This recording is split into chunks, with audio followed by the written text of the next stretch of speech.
Quando a gente fala, eu falo faz muito tempo isso, né? Que o que se joga aqui não é o que se joga na Europa, é muito diferente. Uma coisa para outra. O nível de jogo é muito diferente, passa muito pela intensidade. E lá não se pergunta para o jogador se ele quer fazer assim ou quer fazer de outro jeito. Faz e acabou. Não há nem diálogo. O cara vai e coloca o que tem que ser feito, o jogador faz treinamento intenso.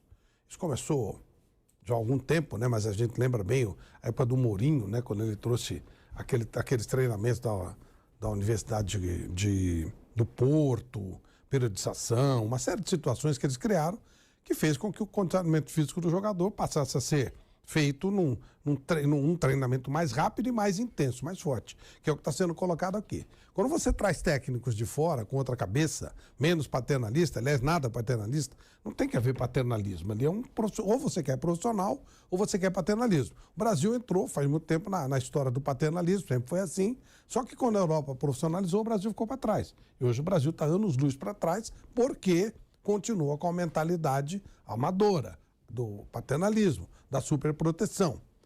Se isso mudar no Flamengo, vai ser muito bom. No Palmeiras, a gente já explicou aqui, o Abel ganhou muito rápido, ele ganhou autonomia para fazer do jeito que ele quer. Então, enquanto ele estiver ganhando, está tudo bem para ele.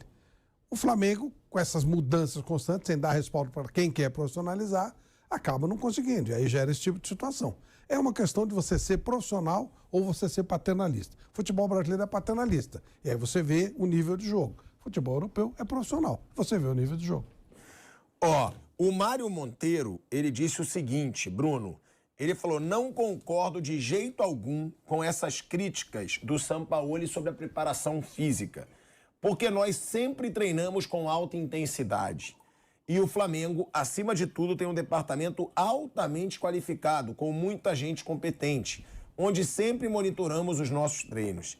E segundo, acho que isso é uma forma dele fugir às suas responsabilidades e estar sempre a atacar o preparo físico. É preciso relembrar que o preparador físico que em 2019 ajudou o Flamengo a conquistar tudo foi o mesmo preparador dessa última passagem, que é ele. Sim. É ele próprio. E era realmente uma baita preparação física.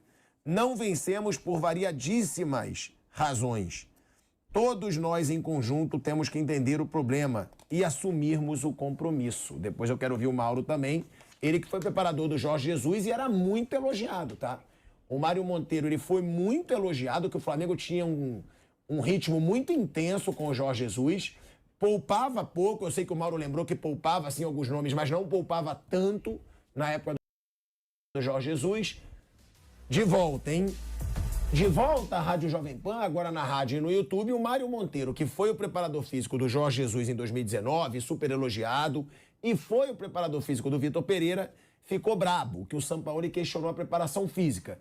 E disse que o Sampaoli está colocando a culpa no físico para tirar suas responsabilidades. Bruno e depois Mauro para falar sobre esse desabafo do Mário Monteiro. Acho que é natural que é uma defesa dele, ele defendendo o trabalho dele, né? Porque ele era o preparador físico agora com o Vitor Pereira, né? Então o Sampaoli assumiu já no meio do caminho e ele não vai assumir. A gente fez um trabalho ruim e nem sei se eles fizeram um trabalho ruim, eu não tenho conhecimento para dizer isso. Acho que tem vários fatores que a gente já falou aqui, essa questão das férias, os próprios atletas também têm que se preparar, porque realmente dá a impressão, e aí, repito, eu não tenho os dados científicos para dizer sobre essa questão física e médica, mas para quem vê os jogos do Flamengo, dá a impressão que esse time não está bem fisicamente mesmo. O time cai no segundo tempo, tem muita lesão, tem muito problema médico no Flamengo esse ano, então dá essa impressão. Que o departamento médico não fica vazio. Sim, é muita coisa. Esse ano acho que foram mais de 30 contusões e estamos aí chegando em junho. Então é muita coisa, né? Claro que a gente não tem todos esses dados e não tem, acho que esse conhecimento para avaliar qual foi o erro da preparação física, qual foi o erro, eventualmente, do departamento médico, qual o erro nessa parte física do clube, mas dá a impressão que está mal. E o Sampaoli fala que ele não está conseguindo tirar dos jogadores o que ele quer na parte de intensidade que entra nessa parte física.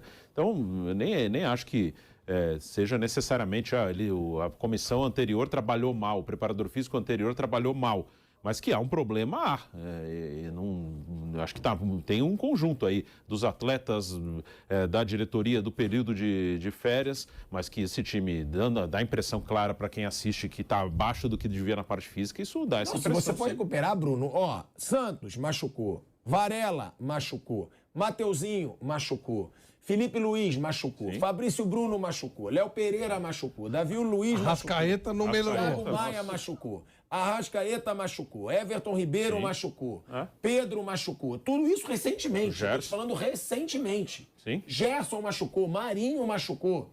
É muito jogador, todos machucaram. Matheus França, que é moleque, machucou. Então, claro que deve ter aí algum tipo de erro, né? Algum erro tem. Não sei se é na preparação física, no departamento médico, sim. Fisiologia. Eu acho que, assim, é difícil falar sobre esses aspectos, porque, assim, os aspectos médicos, né? Não somos médicos, não somos especialistas na área, a gente não conhece. Eu acho que o calendário também gera muitas contusões, muitos times sofrem com isso, não é só o Flamengo. Eu acho que o departamento médico pode ser questionado quando ele demora a recolocar o jogador em condições, né? Em lesões que normalmente levam menos tempo. Mas também depende do jogador. O jogador tem que se cuidar, ele tem que fazer o tratamento direito, tem uma série de outras questões. Eu acho que, assim, o que me chama mais atenção é a questão física. Porque forma física, como é que você entra em forma? Treinando e se condicionando. Se você tem uma equipe de preparadores eficiente, está saudável, você não está contundido, por que não está em forma?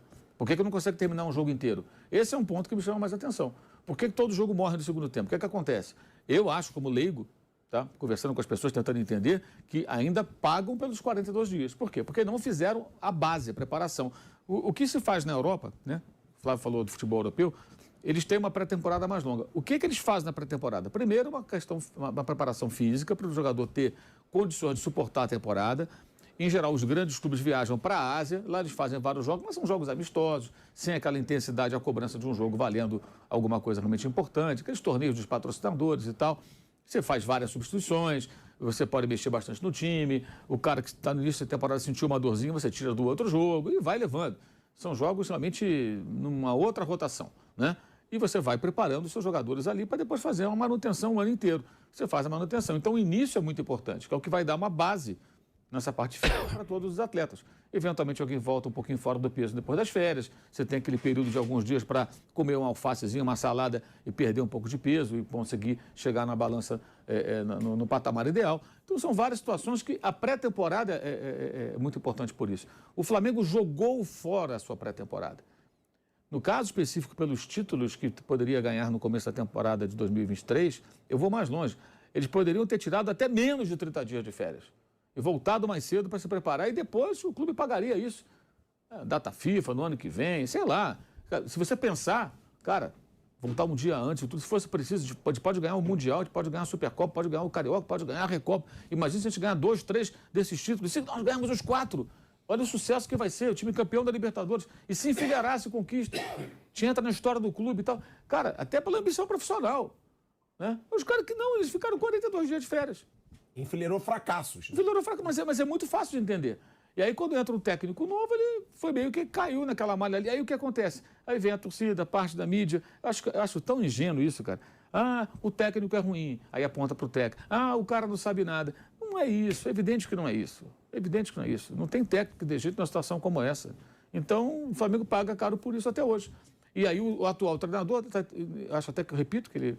Não acho correta essa crítica ao Mário Monteiro, porque acho que ele também foi vítima esse mau planejamento que não foi dele, ele não estava no clube quando isso foi decidido, né?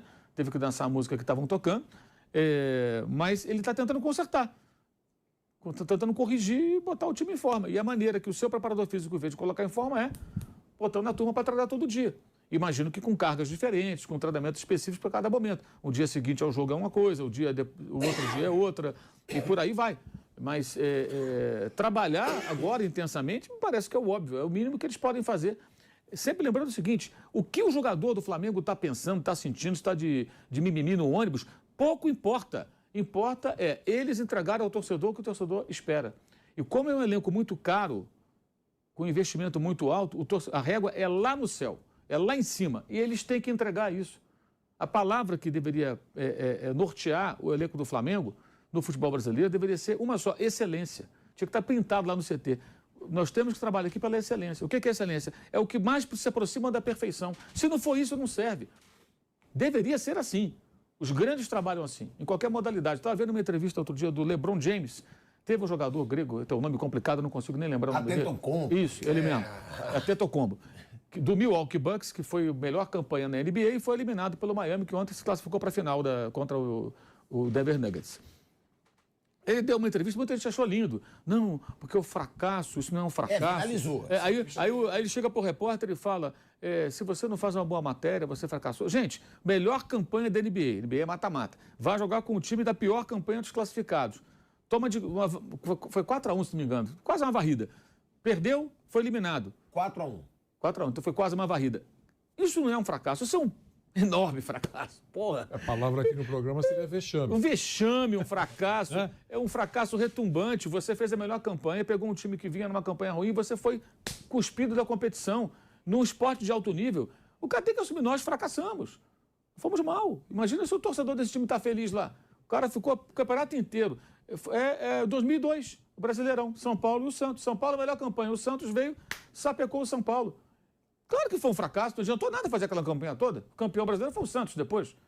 Pergunta ao torcedor do São Paulo, quando ele lembra de 2002, se ele não acha que foi um fracasso. É evidente que foi um fracasso. Você faz uma campanha espetacular e na hora do mata-mata ali você entrega para um adversário que vem fragilizado. Aí isso viralizou, porque a rede social hoje tem essas coisinhas bonitinhas. Ah, não, olha só, que não sei o quê. Aí o LeBron James, essa semana, eu vi um vídeo dele que ele foi perguntado, algo parecido, e falou, não, eu jogo para ser campeão. Eu não gosto de ficar fora da final. Eu não me contento em fazer uma final de conferência, no caso da Conferência Oeste. Eu quero ser campeão. Ou seja, o LeBron James, ele não usou a palavra, mas ele admite, foi um fracasso do Los Angeles Lakers, porque ficou pelo caminho, foi eliminado.